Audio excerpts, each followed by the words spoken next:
بستری کے بعد حیض آ جائے تو غسل کا حکم۔ بیرون ملک سے کسی نے پوچھا ہے جی ہم بستری کے فوراً بعد حیض آ جائے تو غسل کریں یا نہ کریں؟ جب حیض آ گیا تو اب غسل کرنے نہ کرنے سے شرعی حکم پہ تو کوئی فرق نہیں پڑے گا، لہذا کسی خاتون نے غسل نہیں بھی کیا تو شرعی لحاظ سے کوئی حرج نہیں ہے اس میں۔ وجہ اس کی ہے کہ اب تو ویسے ہی وہ ناپاک ہو گئی ہیں اور ان کے لیے نماز پڑھنا، تلاوت کرنا ویسے بھی جائز نہیں ہے، قرآن مجید کو ہاتھ لگانا بھی جائز نہیں ہے، تو وہی احکام ہوں گے جو جنابت کے ہیں۔ لیکن ویسے اگر کوئی پاکیزگی کے لیے غسل کرنا چاہیں تو وہ تو شریعت جتنی کوئی نظافت رکھنا چاہے، صفائی ستھرائی کا جتنا خیال کرے تو شریعت اپریشیٹ کرتی ہے اس کو، تو کر لیں تو اچھی بات ہے، نہ کریں تو کوئی حرج نہیں ہے، کوئی گناہ نہیں۔ بھگانے کے لیے چلہ لگانا کیسا ہے؟ اگر جن وغیرہ پیچھے لگ جائیں تو ایک 40 دن کا کورس کروایا جاتا ہے، اس میں چینی کی پلیٹوں پر ہلدی اور زعفران سے آیتیں لکھی جاتی ہیں، اس میں پانی ڈال کر 40 دن تک پینا ہوتا ہے۔ اس طرح ایک آیت لکھی ہوتی ہے، کسی پرچی پر وہ پانی کے اندر ڈال کر 3 ہفتوں تک پینا ہوتا ہے۔ کیا یہ طریقہ جائز ہے؟ نہیں جائز، تو ناجائز ہونے کی کوئی دلیل نہیں ہے، لیکن یہ پوچھے اس طریقے سے کوئی فائدہ ہوگا کہ نہیں ہوگا، تو کوئی فائدہ نہیں ہوگا اس سے، وقتی طور پر شاید کوئی جن چڑیل کے لیے بھاگ جائے۔ سیدھا آپ سورہ فلق سورہ ناس رات کو پڑھ کے اپنے اوپر دم کیا کریں، آیت الکرسی پڑھ لیا کریں، تو اس طریقے پر بھی اپنی تسلی کے لیے عمل کرنا چاہیں تو کوئی پابندی نہیں۔ ہاں وہ جو چلے لوگ لگا رہے ہوتے ہیں نا، وہ جو قبر میں بیٹھے ہوئے ہوتے ہیں یا ویسے ہی کوئی خاص وظیفہ 40 دن تک پڑھتے رہتے ہیں، اس سے کھوپڑی گھومنے کا بہت زیادہ خطرہ ہوتا ہے۔ تو وہ کھوپڑی گھومتی آدمی سمجھتا ہے جن غائب ہو گیا، جن نہیں غائب ہوا ہوتا، وہ کھوپڑی آپ کی سیٹنگ آؤٹ ہوئی۔ تو باقی یہ عمل کوئی اتنا مجھے کوئی اس میں حرج معلوم نہیں ہو رہا، تو اگر کوئی کرنا چاہے تو تسلی کے لیے۔ بعض چیزیں ایسی ہوتی ہیں نفسیاتی طور پر انسان اس کے بغیر مطمئن ہوتا نہیں ہے، اپنی تسلی کے لیے کرنا چاہے تو کر سکتے ہیں۔ واقعی کسی پہ جن ہو تو بچی کی پیدائش کے بعد 1.25 مہینے گزارنے کی شرعی حیثیت، بچہ پیدا ہونے کے بعد 6 دن اسے نہلانے اور گنجا کرنے کے بارے میں شرعاً کیا حکم ہے؟ نیز عورت کو 1.25 مہینے کے بعد نہانے اور نماز پڑھنے کا کہا جاتا ہے، اس کی شرعی حیثیت کیا ہے؟ ایمن صاحبہ دبئی سے۔ 7ویں دن بچے کو نہلانا تو فوراً ہی چاہیے، 7 دن تک تو بہت دیتی ہے، لیکن بچے کے بال 7ویں دن اتار کے اس کا 7ویں دن عقیقہ کرنا سنت عمل ہے۔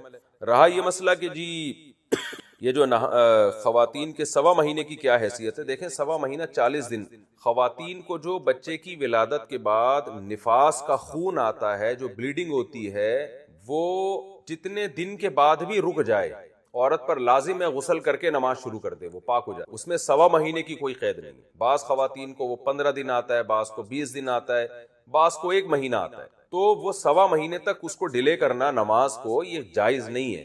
جیسے ہی بلیڈنگ آ کے بند ہو گئی اور عورت کو اطمینان ہو گیا کہ اب بلیڈنگ بند ہو چکی ہے، تو ان پر لازم ہے خاتون پر کہ غسل کریں اور نماز۔ 1.25 مہینے کا مطلب یہ ہے کہ اگر کسی کو کنٹینیو بلیڈنگ ہو رہی ہے تو پھر 40 دن انتہائی مدت ہے، 40 دن کے بعد بھی اگر بلیڈنگ ہو رہی ہے تو 40 دن یعنی 1.25 مہینے پر وہ نہا کر نماز پڑھنا شروع کر دیں گی، اور اس کے بعد جو بلیڈنگ آ رہی ہے وہ نفاس کی بلیڈنگ نہیں کہلائے گی، وہ استحاضہ کہلائے گی، وہ ایک بیماری کہلائے گی، اس کے شرعی احکام حیض و نفاس والے نہیں ہوں۔ تو یہ مطلب ہے 40 دن کا، لیکن لوگوں نے خواتین نے اسی کو فرض کر لیا کہ یہ لازمی ہے، لازمی نہیں ہے، ہو سکتا اس سے پہلے خون آنا بند ہو گیا تو غسل کر کے نماز پڑھنا شروع۔ تو ان آیتوں میں اللہ نے حلالے کا کانسیپٹ بھی پیش کیا ہے کہ اگر مرد نے 3 طلاقیں دے دی ہیں، 3 طلاقیں دینے کے بعد عورت اب اس مرد سے دوبارہ نکاح نہیں کر سکتی۔ اسلام آپ کو طلاق کے لفظ سے کھیلنے کی اجازت ہی نہیں دیتا ہے، اس کو مذاق نہ بنایا جائے، تاکہ عدت گزرنے کے بعد عورت آزاد ہے۔ اللہ میاں کہتے ہیں اس کے علاوہ جہاں چاہے نکاح کرو، اس سے نہیں ہو سکتا نکاح تمہارا۔ اس میں کوئی بغیرتی ہے؟ لوگ کہتے ہیں نا حلالہ بغیرتی ہے، اس اسٹیپ میں کوئی بغیرتی کوئی شروع ہو رہی ہے؟ جہاں چاہے نکاح کرے۔ اس عورت نے کسی مرد سے نکاح کر لیا، کم سے کم 2 گواہوں کو پتا تھا، نکاح میں ویسے بھی 2 گواہ کیا ہوتے ہیں؟ کافی ہوتے ہیں۔ اگر کوئی پوری دنیا کو بتائے بغیر کسی مجبوری سے 2 گواہوں کی موجودگی میں چھپ کے نکاح کر رہا ہے، دوسری شادی میں اکثر 2 گواہ ہی ہوتے ہیں، ان کو پتا ہے 2 کے 4 ہو گئے نا تو 4 پورے محلے کو بتا کے پٹوا کے ہونے ہی نہیں دیں گے۔ گواہ جہاں آ گئے وہاں بغیرتی ختم۔ 2 بندے ہیں، پکڑا جاؤں گا تو بتا دوں گا بھائی یہ 2 میری شادی پہ کیا ہیں؟ گواہ ہیں۔ اگر کسی عورت نے 2 گواہوں کی موجودگی میں کسی مرد سے نکاح کر لیا تو یہ مرد اس کا شوہر ہے، اس شوہر کا اس عورت کے قریب آنا بغیرتی نہیں۔ یہ شوہر اس کے قریب آیا، اس سے ہم بستری کی، کوئی بغیرتی نہیں ہے۔ لوگ اس کو یہ تعبیر کرتے ہیں ایک کی بیوی دوسرے کے بستر کی زینت بن رہی، ابے اس کی بیوی ہے نہیں، یہ صحیح ہے نا، وہ تو طلاق دے دی، ختم ہو گیا اس کا رشتہ، ابھی اپنے شوہر کے گھر میں ہے۔ یہ ہم بستری کرنے کے بعد عورت کو یہ اختیار ہے کہ اسی کے ساتھ زندگی گزارے، اور جیسے حضرت جمیلہ کو اپنے شوہر پسند نہیں آئے, ان کا ارادہ تھا کہ میں شوہر بدل لوں, تو اگر اس عورت کو بھی خیال آتا ہے کہ بھائی میرا پہلے والا شوہر مجھے یاد آ رہا ہے, میرے چھوٹے چھوٹے بچے ہیں, اگر میں اس شوہر سے طلاق لے لوں اور میں پہلے والے سے نکاح کر لوں تو اس طلاق کے مطالبے میں بھی نہ کوئی بغیرتی ہے نہ کوئی شریعت کی طرف سے پابندی, کیونکہ اس طلاق کی بھی کوئی بیس ہے اور عورت اس پہ مجبور بھی نہیں ہے. بھائی اس کو کس نے کہا مجبور؟ نہ اس نے کوئی شوہر سے پہلے ایسا ایگریمنٹ کیا ہے, اگر وہ ایگریمنٹ کر لیتی تو یہ ناجائز ہو جاتا, نہ اس نے ایگریمنٹ کیا ہے, لیکن وہ چاہ رہی ہے کہ میں پہلے والے کے پاس چلی جاؤں. اور حدیث سے یہ بھی ثابت ہے, صحابیہ نبی کے پاس آئیں کہ میرے شوہر نے مجھے 3 طلاقیں دی تھیں, میں نے دوسرے شوہر سے نکاح کیا, لیکن دوسرا شوہر نامرد ہے, وہ مجھ سے ہم بستری نہیں کر پاتا, میں اپنے پہلے شوہر کے پاس جانا چاہتی ہوں, کیا میں طلاق لے کے جا سکتی ہوں؟ تو نبی نے تو یہ نہیں کہا, یہ تو تم بڑی بے شرمی کی معاذ اللہ بات کر رہی ہو, تم اس سے طلاق لے کے دوبارہ پہلے والے کے, یہ تو غیرت کے خلاف ہے. کوئی غیرت کے خلاف نہیں ہے. ان کو بھائی پہلا شوہر یاد آ رہا ہے, ان کو احساس ہو گیا غلطی میری تھی. تو اب یہاں اگر عورت اس دوسرے شوہر سے طلاق کا مطالبہ کرتی ہے, شوہر ہم نبی نے تو فرمایا نہیں جا سکتی کیونکہ میاں بیوی میں ریلیشن نہیں ہوا. تو اب اگر یہ خاتون اپنے شوہر سے طلاق کا مطالبہ کر لیتی ہیں, وہ اگر کہتا ہے میں طلاق نہیں دوں گا, اب دوبارہ مطالبہ کرنا کیا ہے؟ بغیرتی. جب وہ نہیں چھوڑنا چاہ رہا تو اس شوہر کا حق, ابے بھائی جس کے پاس رہتی ہے اس کا حق ہے, یہ پرانے والے کا حق ہے, جو رہ رہی ہے اس کا حق ہے نا, اب اس کو خوش رکھو. وہ دے دے تو اس کی مرضی ہے, نہیں دے تو بس صبر کرو, اس کو تنگ, اس کو بولو بس ٹھیک ہے میں آپ کے ساتھ ہوں. لیکن اگر وہ دے دیتا ہے, وہ کہتا ہے یار نہیں رہنا چاہتی تو میں کیوں رکھوں, اس میں بھی کوئی بغیرتی بولو نہیں. پھر اگر یہ طلاق دیتے دوسرا دے دے, پھر یہ عدت گزارے, عدت گزارنے کے بعد ساری دنیا میں جس مرد سے چاہے یہ نکاح کرے, اس میں کوئی بغیرتی نہیں ہے. جب ساری دنیا میں جس مرد سے چاہے نکاح کرنے میں بغیرتی نہیں ہے, تو اپنے بچوں کے باپ سے نکاح کرنے میں کیوں بغیرتی ہے؟ نہیں یاری میرا خیال ہے وہ اس مرد کو اس لیے ترجیح دے رہی, بھائی یہ میرے بچوں کا کیا ہے؟ باپ ہے. اور آئندہ اس نکاح میں طلاق کا امکان بھی کم ہے, کیونکہ حلالے کا جو مقصد تھا وہ حاصل ہو گیا ہے, عورت کو بھی احساس ہو گیا اور مرد کو بھی احساس ہو جائے گا. اور مرد بھی پابند نہیں ہے دوبارہ اس سے شادی کرے, وہ کہ میں نہیں کر رہا, میں نے تو تمہیں چھوڑا اس لیے تھوڑی تھا کہ میں کروں گا تم سے نکاح. لیکن آج اس کو بھی لوگوں نے کیا بنا کے پیش کر دیا ہے؟ ایک مذاق بنا دیا. یہ عورت پہ ظلم اس وقت ہوتا جب اسلام عورت کو مجبور کرتا کہ تم نے یہ سب کچھ کرنا ہے. تمہارے شوہر نے 3 طلاقیں دی ہیں, لہذا عدت گزارو گی, تم دوسرے شوہر کے پاس جاؤ گی, وہ تم سے ریلیشن قائم کرے گا, پھر وہ تمہیں طلاق دے گا, پھر تم عدت گزارو گی, پھر پہلے سے نکاح کرو گی. اسلام نے کسی اسٹیپ میں عورت کو کہیں بھی مجبور نہیں کیا. ایک پابندی لگائی ہے, پرانے والے کے پاس نہیں جا سکتی, بس جہاں چاہو شادی کرو, اسی کے ساتھ رہو. طلاق لینی ہے نہیں لینی تمہیں اختیار ہے, لے لیتی ہیں اس کے بعد دوبارہ پرانے سے کرو, نئے سے کرو, یا کسی سے بھی نہ کرو, یہ سب تمہیں اختیارات ہیں. تو مجبور کہاں کیا اسلام نے عورت کو اس میں؟ لیکن غیر مسلم بھی اس کو ایک تماشا بنا کے پیش کرتے ہیں. اور جو آج کل کے اسکالرز ہیں جن کو اسلام کا پتہ نہیں ہے, وہ علماء کا مذاق اڑاتے ہیں. تو حقیقت میں وہ کس کا مذاق اڑا رہے ہیں؟ قرآن کا. اب سوال یہ پیدا ہوتا ہے اسلام نے یہ رکھا کیوں ہے؟ اسلام نے طلاق کی روک تھام کے لیے رکھا ہے, تاکہ لوگ طلاق کے لفظ کو مذاق نہ بنائیں. ورنہ زمانے جاہلیت میں یہ ہوتا تھا, دھڑ دھڑ دھڑ طلاقیں نکالی, پھر شادی کر لی, پھر طلاقیں نکالی, پھر شادی کر لی. عورت کو ایک عجیب اذیت ہوتی تھی طلاق کے لفظ سے. تو معاشرے میں چند لوگ عبرت کا نشان بنتے ہیں, 10 آدمی عبرت کا نشان بنتے ہیں, اور 10,000 کو ان کے عمل سے عبرت حاصل ہوتی ہے کہ یہ لفظ زبان سے نکالنے کا نہیں, اس کی اللہ کی نظر میں بڑی بھاری اس کی حیثیت ہے. یہ لفظ نکلے گا تو اتنے آرام سے بیگم ریورس نہیں ہوگی, سوچے گا 100 دفعہ. اسی وجہ سے اللہ کے انہی احکامات کی برکت ہے کہ طلاق کا لفظ بہت آسان, مگر طلاق کا ریشو بہت کم ہے اسلامی معاشرے میں. یہ انہی احکامات کا نتیجہ ہے. اور جن معاشرے میں 3 طلاقوں کو ایک قرار دینے کا رواج ہے نا, ان میں دھڑا دھڑ طلاقیں ہوتی ہیں, کیونکہ ان کو پتا ہے جب چاہو جہاں سے چاہو فتویٰ مل جائے گا اپنی مرضی کا. اللہ نے طلاق کے حکام بیان کیے, وَبُعُولَتُهُنَّ أَحَقُّ بِرَدِّهِنَّ فِي ذَلِكَ إِنْ أَرَادُوا إِصْلَاحًا, کہ طلاق کے بعد مرد کو رجوع کا حق ہے. عورت مرد کی پرمیشن کے بغیر کہیں اور شادی نہیں کر سکتی, بشرطے کہ 3 طلاقیں نہ ہوں. ایک حکم تو یہ بیان کیا, ایسا نہیں ہو سکتا کہ عورت خود مختار ہے, وہ جب چاہے اپنا نکاح ختم کر دے. آج عدالتوں نے اس حکم کی دھجیاں بولو نا اڑا دی. او یعفو الذی بیدہ عقدۃ النکاح، اللہ فرماتے ہیں کہ نکاح کی جو چابی ہے نا نکاح ختم کرنے کی، وہ کس کے ہاتھ میں ہے؟ مرد کے ہاتھ، جج کے ہاتھ میں، پاکستانی کورٹ کے ہاتھ میں نہیں ہے۔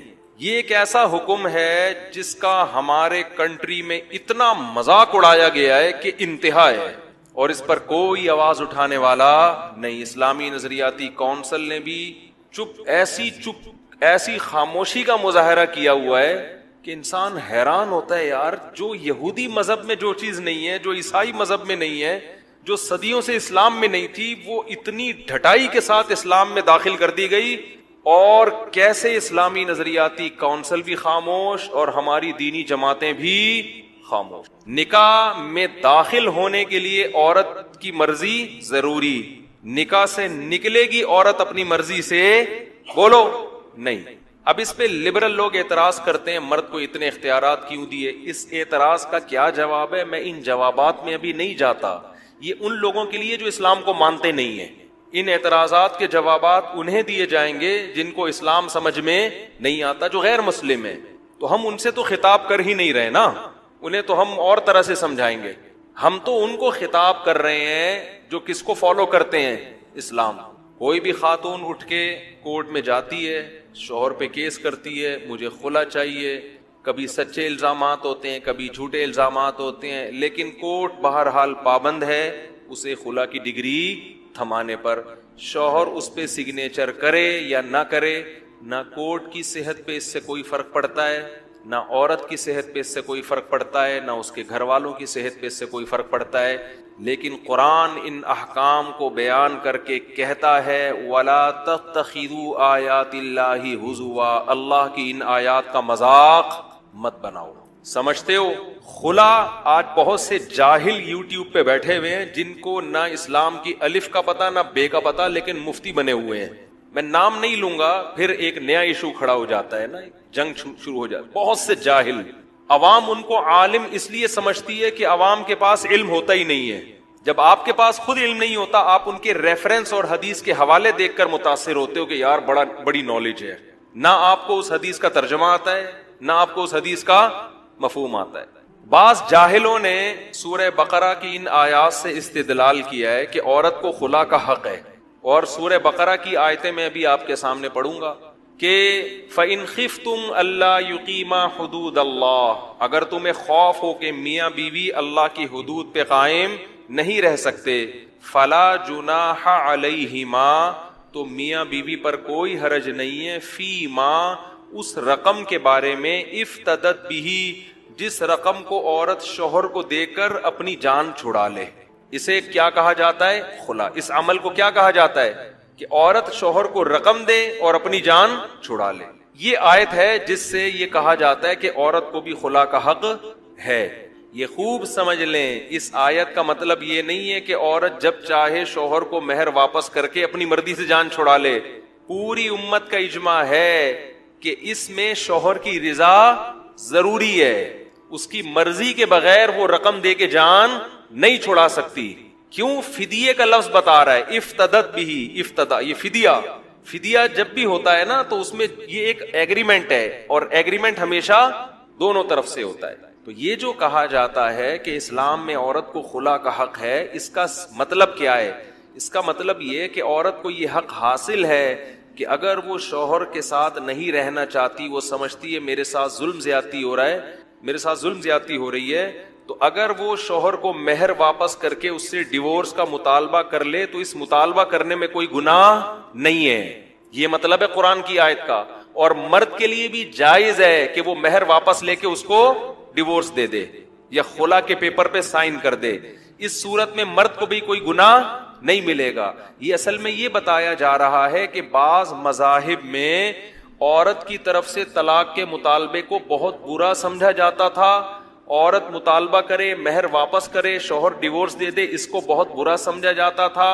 بہت سے مذاہب میں یہ ہے کہ جب ایک دفعہ شادی ہو گئی تو اب یہ ایلفی کی طرح جڑ گئے ہیں, انہیں دنیا کی کوئی طاقت ایک دوسرے سے جدا نہیں کر سکتی. تو قرآن نے اس کانسیپٹ کو ختم کیا ہے کہ بھائی اگر اللہ کی حدود پر قائم نہیں رہ سکتے, محبت سے تمیز سے زندگی نہیں گزار سکتے, تو عورت یہ کہے کہ بھائی تم نے جو میرے اوپر خرچہ کیا تھا مہر کی صورت میں, یہ اللہ کا واسطہ واپس لے لو اور میری جان چھوڑ دو.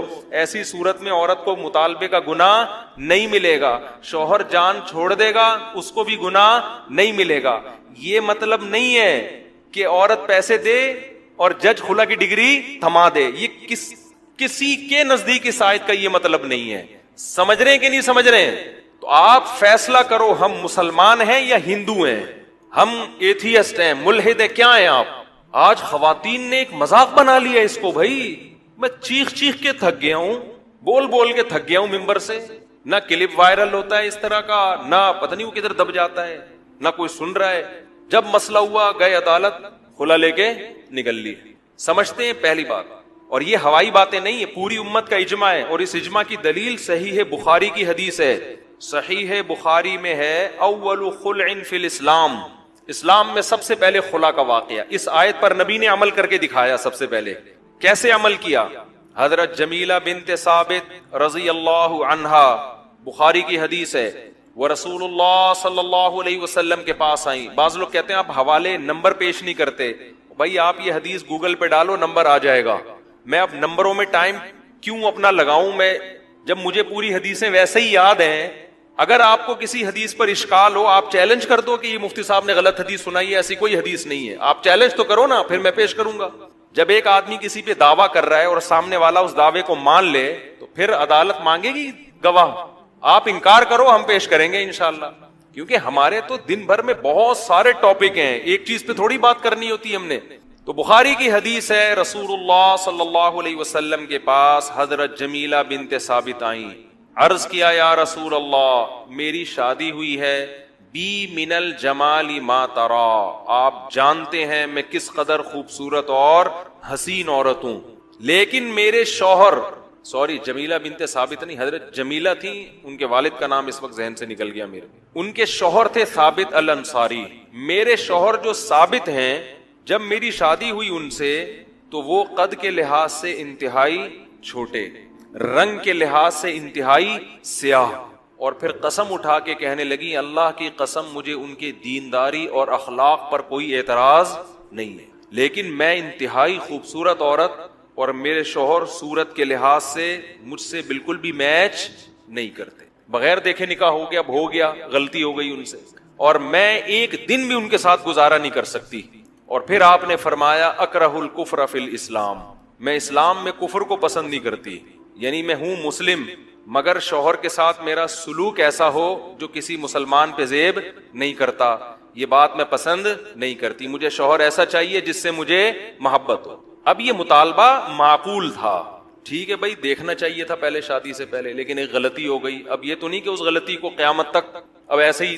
اب یہاں قرآن کی جو آیت ہے نا کہ اب دونوں اللہ کی حدود پر قائم, بولو, نہیں رہ سکتے. بہت بالکل بے جوڑ نکاح ہوا, کہیں بھی نہیں ہے کہ نبی صلی اللہ علیہ وسلم نے ان کو خلا کی ڈگری تھما دی ہو. یہ لوگ ٹھیک ہے نا, ان کے شوہر کو آپ نے بلایا اور ان سے فرمایا, طلقھا, ان کو طلاق دے دو, یہ تمہارے ساتھ رہنا نہیں چاہتی, اور جو مہر میں تم نے باغ دیا ہے وہ باغ واپس لے. ان صحابی نے اپنی زوجہ کو طلاق دی, تو انہوں نے طلاق دی ہے جس کی بیس پر ان کا نکاح ختم ہوا. کورٹ کی یہ ذمہ داری ہے کہ اگر کوئی عورت معقول عذر پیش کرتی ہے کہ میں شوہر کے ساتھ نہیں رہ, عذر بھی معقول ہونا چاہیے. اب مثال کے طور پر 10 سال کے بعد ایک عورت آ کے شوہر سے عدالت میں کہتی, میرا میاں مجھے بالکل بھی پسند نہیں آیا, شکل بالکل بھی اچھی نہیں ہے, یہ معقول ہوگا نامعقول ہوگا؟ یہ تو نامعقول ہے. پہلی رات ہی کو وہ آ گئی نبی کے پاس, پہلی دفعہ دیکھا تو یہ ہو سکتا ہے نا انسان سے. اس کے باوجود نبی صلی اللہ علیہ وسلم جو امت کے ولی بھی تھے, قاضی بھی تھے، جج بھی تھے، تمام اختیارات تھے، آپ نے خود سے طلاق نامہ جاری نہیں کیا، ان کے شوہر کو کہا کہ طلاق دے دو. اور پوری امت کا اجماع ہے یہ جو نبی نے ان کے شوہر کو آرڈر دیا یہ مستحب استحباب کا تھا، یہ وجوبی حکم نہیں تھا، کیونکہ ڈیورس کا حق کس کے پاس ہے؟ شوہر کے پاس. تو یہ واجبی حکم نہیں تھا، یہ استحبابی حکم ہے کہ ایسے موقع پہ مشورہ یہی دینا چاہیے بھائی جب تیری وائف تیرے ساتھ نہیں رہنا چاہتی تو ایک نیند کی گولی آتی ہے ملینیم 5 کہلاتی ہے، میرا خیال ہے بھائی ایسا ہی ہے نا. تو جب وائف نہیں رہنا چاہتی تو ملینیم 5 کھانی پڑتی ہے، پھر آدمی کو نا بے سکونی کی زندگی ہوتی ہے. مجھے گولی کا نام یاد نہیں ہے صحیح طرح. تو ایسے موقع پہ مشورہ مرد کو یہی دیا جاتا ہے کہ فلا جناح علیہما، قرآن کے الفاظ ہیں، دونوں پر کوئی گناہ نہیں ہے. بھائی مرد کا خرچہ ہو گیا، پورا باغ انہوں نے مہر میں دیا ہے، وہ واپس لو اور ان کو فارغ کرو. تو یہ کر دے تو بہت اچھی بات ہے، نہیں کرے تو کسی کا باپ بھی اس سے نہیں چھڑوا سکتا. سمجھتے ہو؟ تو قرآن یہ حکام بیان کر کے کہتا ہے اللہ کی آیات کا مذاق مت بناؤ. اور قرآن ایک اور بات کرتا ہے وَاذْكُرُوا نِعْمَةَ اللَّهِ عَلَيْكُمْ، اللہ کی نعمت یاد کرو. وَمَا أَنزَلَ عَلَيْكُمْ مِنَ الْكِتَابِ وَالْحِكْمَةِ، اللہ نے تم پر کتاب اور حکمت کی باتیں نازل کی ہیں، تمہیں خود احکام بیان کر دیے.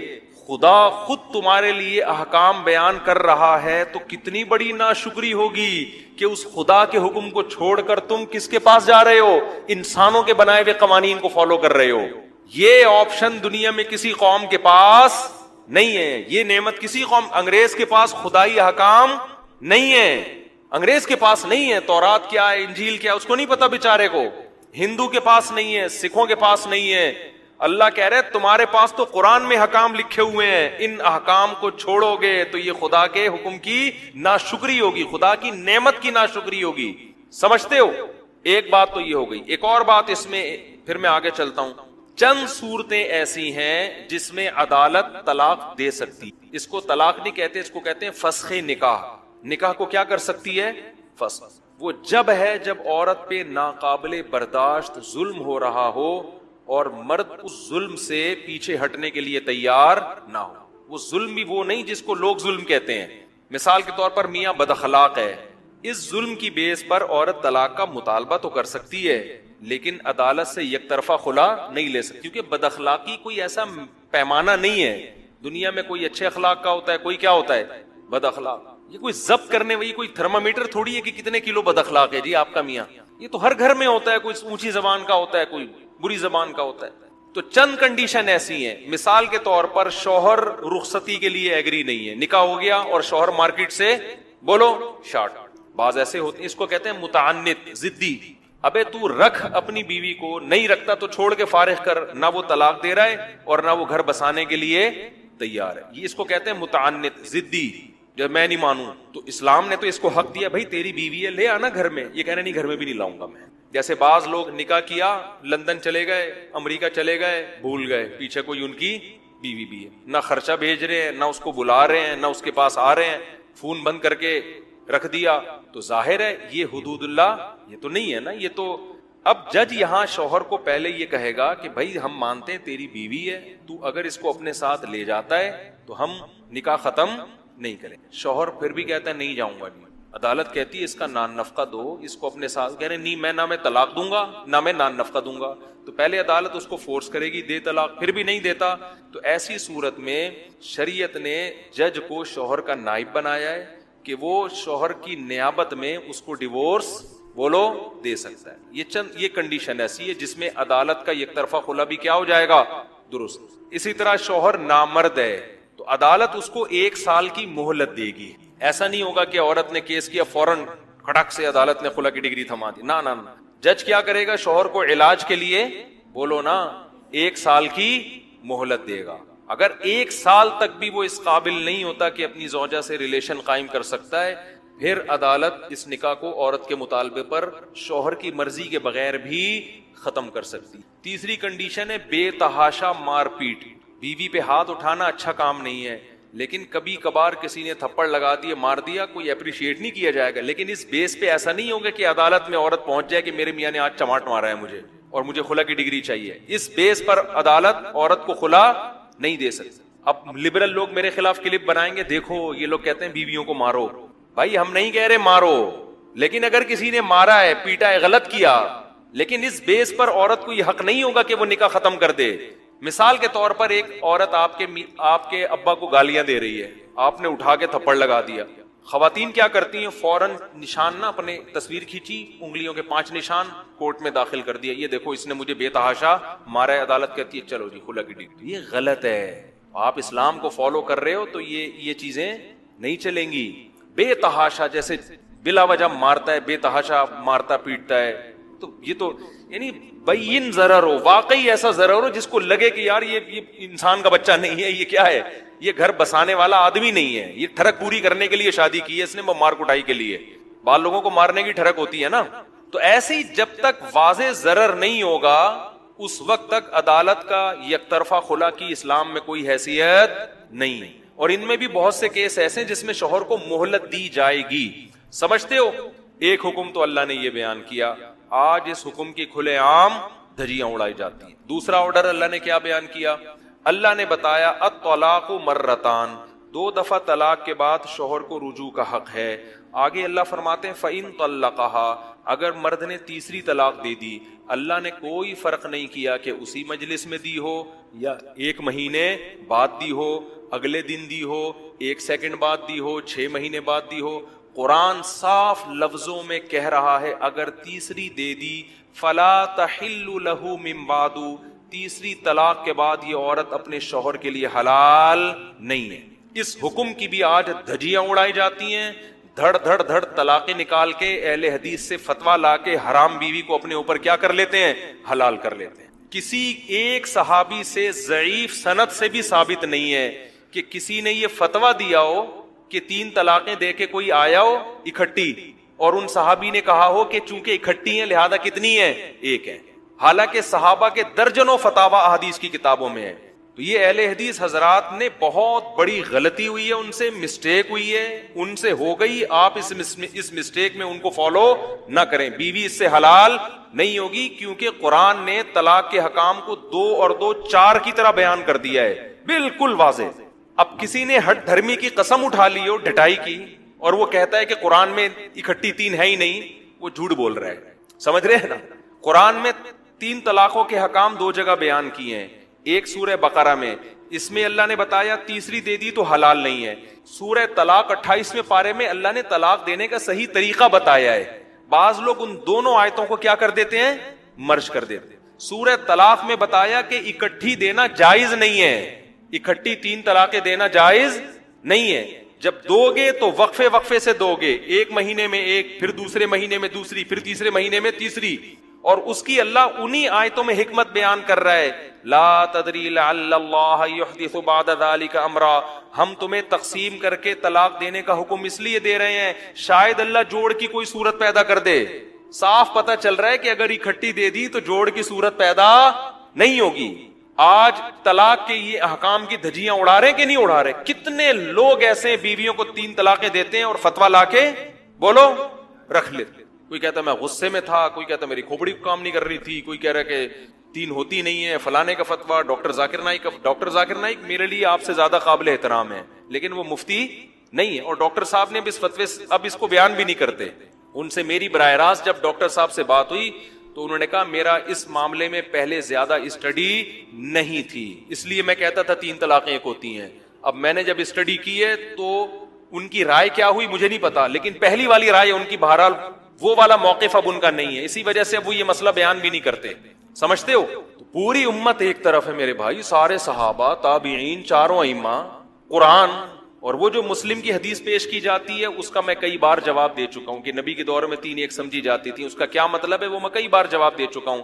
ابھی میں جواب دینے گیا تو یہ ہمارا تفسیر کا لیکچر سارا اسی کی نظر ہو جائے گا, اس لیے میں اس موضوع کو ابھی نہیں کرتا. تو یہ دوسرا حکم ہے جس کی دھجیاں بولو اڑائی جاتی ہیں. اور قرآن ان احکام کو بھی بیان کر کے کہتا ہے لا تتخذوا آیات اللہ ہزوا, اللہ کی آیات کا مذاق مت بناؤ. اور پھر قرآن یہ آیتیں بیان کر کے یہ بھی کہتا ہے تلک حدود اللہ, یہ اللہ کی باؤنڈری ہے, اس کو کراس کرنے کی کوشش بولو نا مت کرو. منہ سے 3 نکل گئی, اللہ کی باؤنڈری ہے, اس کو کراس کرنے کی کوشش مت کرو. جو اللہ کی حدود کو توڑتا ہے فاولئک ھم الظالمون, اللہ کہتے ہیں یہ لوگ کیا ہیں, ظالم ہیں. تو اپنی زبانوں پہ کنٹرول کر لو. جب شادی ہوتی ہے نا پہلے یہ کنٹرول کرو زبان پہ. قبول ہے تو سوچنے سے پہلے بہت دفعہ سوچتے ہیں کہ قبول ہے بولنا ہے کہ نہیں بولنا.